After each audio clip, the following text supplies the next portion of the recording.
بسم الله الرحمن الرحيم عما يتساءلون عن النبأ العظيم الذي هم فيه مختلفون كلا سيعلمون ثم كلا سيعلمون ألم نجعل الأرض مهادا والجبال أوتادا وخلقناكم أزواجا وجعلنا نومكم سباتا وجعلنا الليل لباسا وجعلنا النهار معاشا وبنينا فوقكم سبعا شدادا وجعلنا سراجا وهاجا وأنزلنا من المعصرات ماء ثجاجا لنخرج به هبا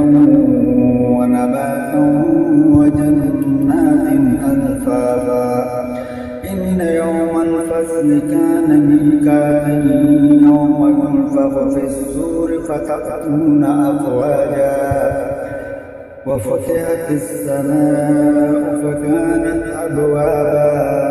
وسيرت الجبال فكانت سرابا إن جهنم كانت مرصادا للطاغين مآبا لابثين فيها أحقابا لا يذوقون فيها بردا ولا شرابا إلا حميما وغساقا جزاء وفاقا إنهم كانوا لا يرجون حسابا وكذبوا بآياتنا كذابا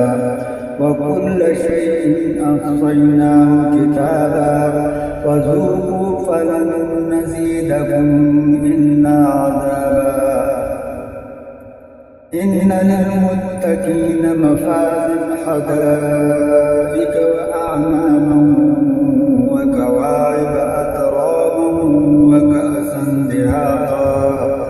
لا يسمعون فيها لغوا ولا كذابا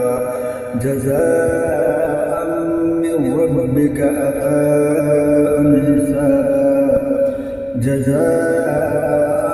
من ربك عطاء حسابا رب السماوات والأرض وما بينهما الرحمن لا يملكون منه خطابا يوم يقوم الروح والملائكة صفا لا يتكلمون إلا من أذن له الرحمن وقال صوابا ذلك اليوم الحق فمن شاء اتخذ إلى ربه مآبا إنا أنذرناكم عذابا قريبا يوم ينظر المرء ما قدمت يداه